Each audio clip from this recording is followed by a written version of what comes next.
Y yo le decía que, a ver, y hoy lo pensaba, a Israel no le falta ningún problema. Si hay un lugar en el mundo que los tiene todos, parece que, sin duda es Israel. Lo pensaba este fin de semana cuando en Shabbat el caos se apoderó de Tel Aviv. Y digo el caos porque más de 200 heridos. Una locura absoluta. Ahora, ¿de qué se trató?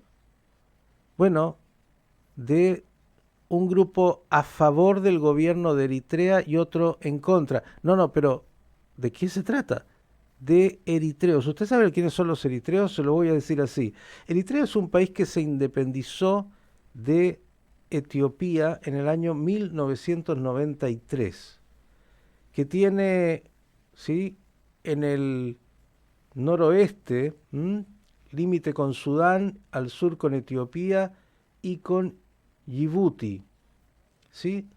Tiene una enorme extensión de costa que también está en el Mar Rojo y de ahí ingresaron muchísimos de manera ilegal a Israel. Hay cerca de 30.000, 35.000 eritreos viviendo en Israel y como le digo, en Shabbat fue no solo un caos, una situación de violencia que hace mucho no se veía. Armas de fuego, palos, policías, creo que cerca de 40 heridos o más. Una situación realmente muy lamentable. Como le digo, en Israel no falta nada. Todo está ahí. Quien también está para poder contarnos de esto y mucho más es nuestro querido amigo, el periodista Carlos Gurovich. Querido Carlos, ¿cómo estás? Buenas tardes.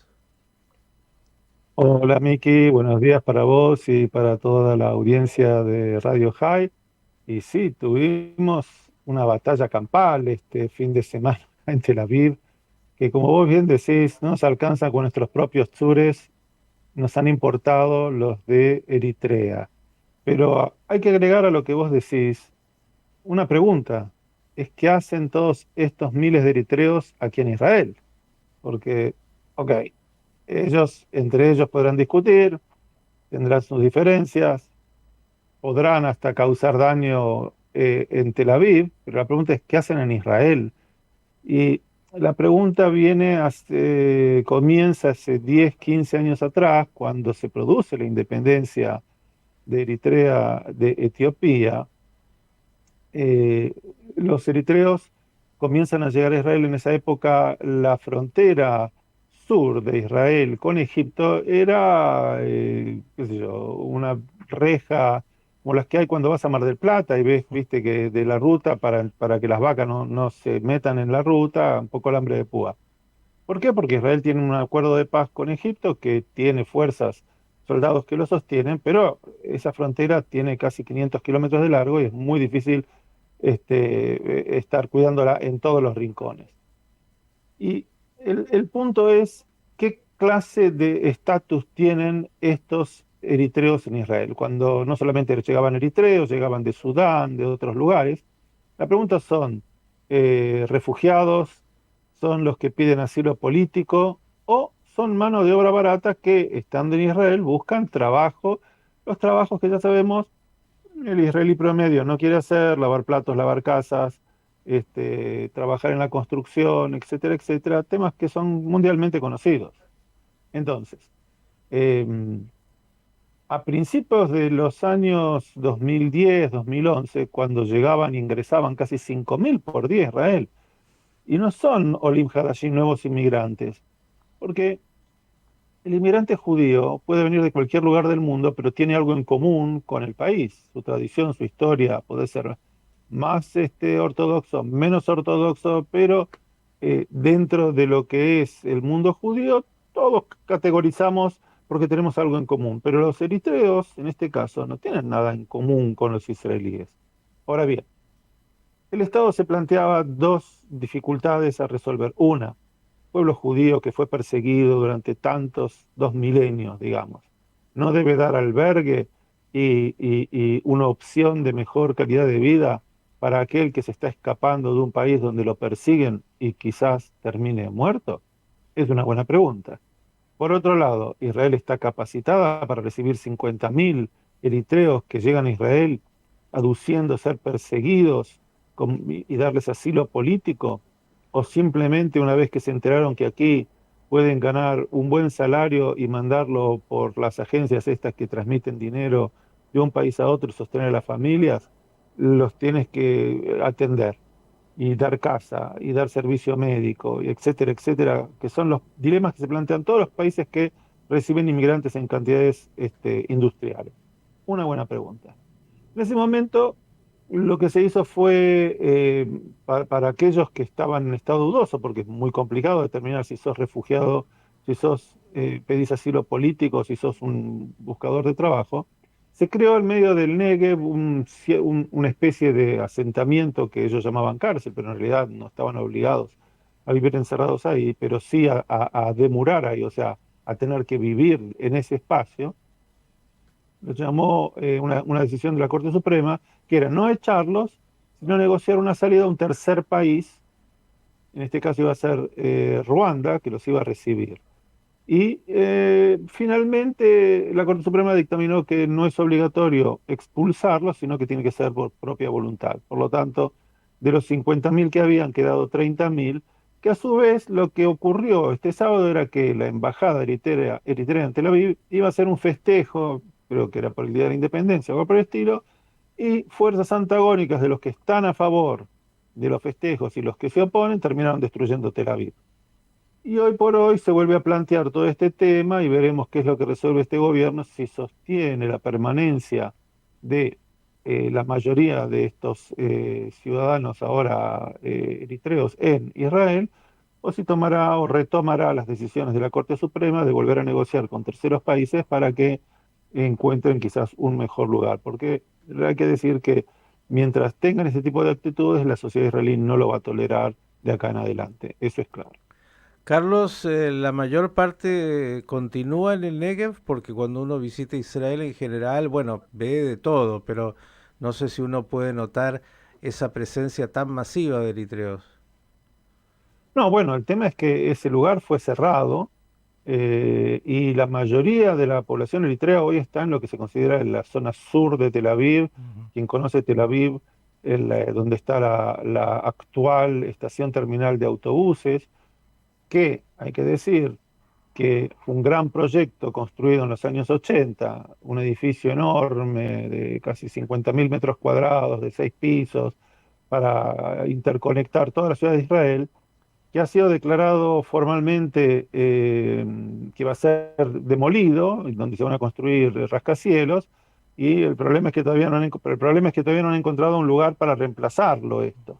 Mientras tanto, toda esa zona del sur de Tel Aviv está repleta de estos ciudadanos que viven ahí en lo que es bajas condiciones de seguridad, bajas condiciones de servicios sociales, llamémoslo así, pero de alguna manera integrados sus hijos, sobre todo a la sociedad israelí. O sea, vos tenés los chicos de estos inmigrantes, van a la escuela, hablan hebreo, algunos llegan hasta la tzabá, porque ya hace tiempo que están acá, Mm. y el día que la Corte Suprema decide que tiene que, usted está ilegal, no puede quedarse en el país, ahí surge toda la telenovela de que los chicos sí se tienen que quedar, que los padres se tienen que ir. O sea, es un dilema difícil de resolver para las autoridades de cualquier otro país, cuando no Ujú. estamos hablando de un grupete, sino estamos hablando de una cantidad considerable. El tema de los migrantes es siempre un tema muy complejo y, como decís, un dilema para todas las sociedades y muy particularmente, diría, la sensibilidad judía e israelí. Carlos, el estado de salud, sabíamos que había un policía en estado bastante comprometido. Vimos que realmente el nivel de violencia, porque algunos decían desde la intifada de los 2000 que no se veía algo de esta magnitud de cantidad de pacientes que tuvieron que ser atendidos en el hospital Ígilo y otros, algunos con balas, otros con golpes severos, muchos policías golpeados y también muchos eritreos que salieron realmente muy afectados por toda esta violencia que incluso fue contra la propiedad privada, automóviles, negocios, realmente un caos absoluto. Como dije al principio, una batalla campal, hubo disparos de arma viva, hubo heridos, sigue habiendo todavía bastantes internados. Yo creo que son imágenes que nadie quiere ver que se repitan ni en Tel Aviv, ni en ningún lugar de Israel, ni en ningún lugar del mundo, diría yo tampoco. Con lo que queda demostrado que cuando la violencia se desata, todos sabemos cómo empieza, nunca sabemos cómo termina. Y en este caso, si bien la policía, que es la que autoriza cuando se hacen este tipo de manifestaciones, había dado permiso a ambas partes, bueno, aquí como que se le fue de la mano, nadie pudo prever que los grupos antagónicos entre los eritreos iban a llegar a tal nivel de choque realmente inesperado. Así que Ujú. eh, esperemos que no se vuelva a repetir esta situación y que las autoridades tomen las medidas que correspondan para que la comunidad eritrea, integrada más o menos, pueda convivir en paz con el resto de la ciudadanía israelí. Carlos, el primer ministro Benjamin Netanyahu de gira en Chipre y con de alguna manera proyectos importantes que viene de alguna forma ahí anunciando. Bueno, los proyectos siempre son buenos, la convivencia con los vecinos, cuando tenés buenos vecinos y quieren colaborar contigo, siempre es bueno.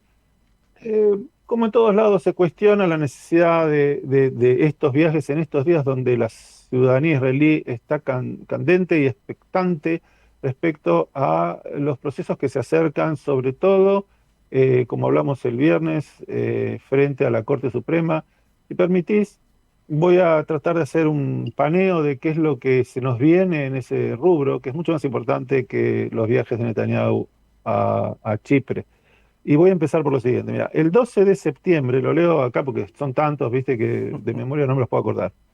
El 12 de septiembre comienza la discusión en la Corte Suprema con respecto, ¿te acordás? Se llamaba la ley de la razonabilidad, si no me equivoco en castellano. Así Para es. explicarle a la gente si es que la Corte Suprema puede derogar una ley fundamental, declarada fundamental por la Knesset, porque considera que no es razonable. Y frente a esto creo que lo mencioné una vez, son dos locomotoras subidas al mismo riel que han salido de la estación y ya han levantado vuelo a más de 100 kilómetros por hora. El ministro Levin le exige a la presidenta de la Corte Suprema, a la ministra Hayut, que renuncie ya para dejar el paso y que otro tome la decisión. Y por otro lado, muchos estiman de que la, el tiempo que ha dictaminado la presidenta de que sea ahora, el 12 de septiembre, poco antes de que ella se retire de la Corte Suprema, es justamente porque quienes la aducen que ella está en contra de esto, ya tiene escrito el dictamen, no sé si te resulta familiar, el dictamen ya está escrito antes de que haya sido enunciado, y que es en contra de esto, y veremos entonces qué es lo que va a pasar, porque eso va a plantear de a quién responde quién y cuándo, digamos. Si el Parlamento, la Knesset de Israel determina que hay cambios estructurales en la policía, en el ejército, en servicios sociales, la pregunta es si los que están al frente de estos cuadros, si la Corte Suprema dictamina que esto es inconstitucional, ¿a quién tienen que responder? ¿A la Corte o a la Knesset? Lo que va a generar realmente, si en la calle tuvimos un fin de semana caótico, a nivel institucional no va a faltar, también de ese vamos a tener. Y venimos hablando de esto hace tiempo, el 12 de septiembre veremos cómo empieza, como todo, sabemos cómo empieza, no sabemos cómo termina. Luego tenemos que el 28 de septiembre se va a tratar el tema de la inviabilidad del primer ministro de estar en el cargo cuando él está con tres causas de corrupción.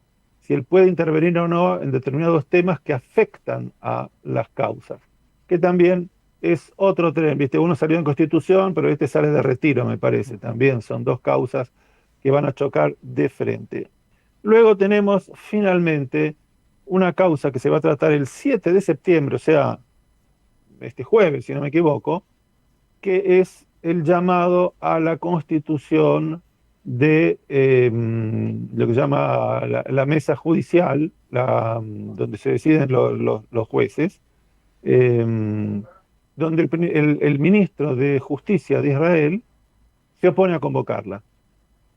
Sostiene que no están dadas las condiciones porque las reformas que él propone no han ocurrido y por lo tanto la actual constitución de la Junta para Elección de los Jueces no corresponde que entre en acción y en vigencia. Y por lo tanto, mientras tanto, los humanos normales como nosotros, que algún día necesitaremos acudir a un juez, nos vamos a encontrar como que no hay jueces nombrados desde la primera instancia hasta la Corte Suprema. Así que todos estos temas que hacen a la institucionalidad de Israel tienen que ver con el mensaje primario. ¿Recordás? Israel no volverá a ser el país que era.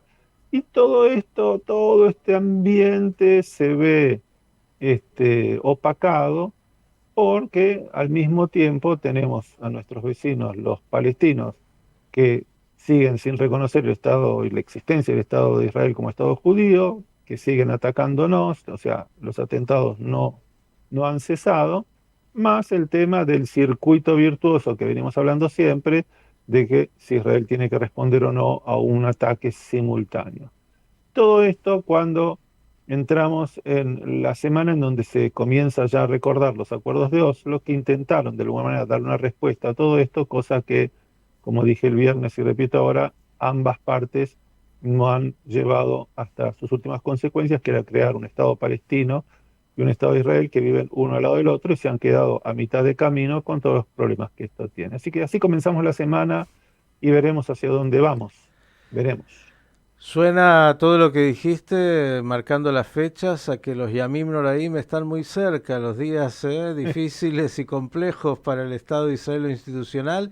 Y claro, también a lo último que mencionabas, vimos hoy a la mañana ya otro operativo en Jenin, terroristas que fueron neutralizados y otros en la noche, como cada noche, que también fueron capturados.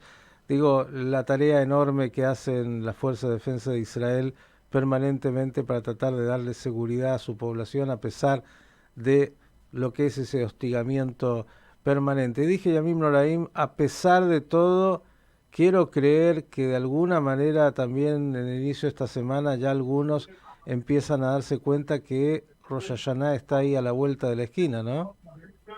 Bueno, es fundamental cuando tu hija te pregunta dónde vas a hacer la fiesta, vas a estar acá. Es ahí ya te diste cuenta que se viene Rosh Hashanah. Sí, por un lado, a pesar de todo este cuadro que te vengo mencionando, se acercan días festivos, comenzando por Rosh Hashanah, luego Yom Kippur, ya se habla de eso. Eh, tanto lo primero que te dice que se viene Rosh Hashanah es las publicidades en la televisión, donde te invitan a comprar regalos, sobre todo perfumería para la mujer, que es un tema clásico, cuando empiecen a venderte perfumes, es porque ya estamos cerca de las fiestas, el regalo, para que el hombre no se rompa la cabeza, regalar a tu mujer un perfume, en Rosh Hashanah vas a quedar como un duque, y también el tema de la comida, de prepararse, los descuentos en los supermercados, va creando lentamente ese ambiente de que se acercan las festividades y la temática, como dije antes, dónde pasaremos las fiestas.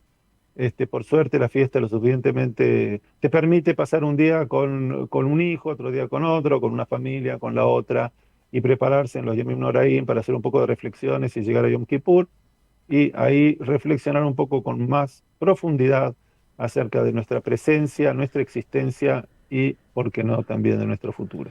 No quiero agregarte mucho más porque sé que tenés ahí una agenda completa. También me imagino muchos israelíes mirando el aeropuerto internacional de Ben Gurión porque se toman estos días muchos para viajar. Ya también otros pensando en Sukkot y todo lo que la festividad de Sukkot trae, es decir, épocas de fiesta en un ambiente bastante complicado. Querido Carlos, desearte como siempre lo mejor y agradecerte enormemente por esta síntesis del día cuando, como decías, no le falte, yo decía, no le falta ningún problema, también eritreos tenemos en Israel para que no sea aburrido.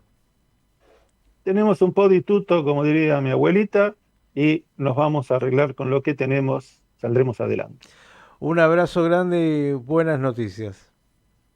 Igualmente, que tengan ustedes una excelente semana. El periodista Carlos Gurovich dándonos un panorama muy claro de lo que es noticia hoy en Israel.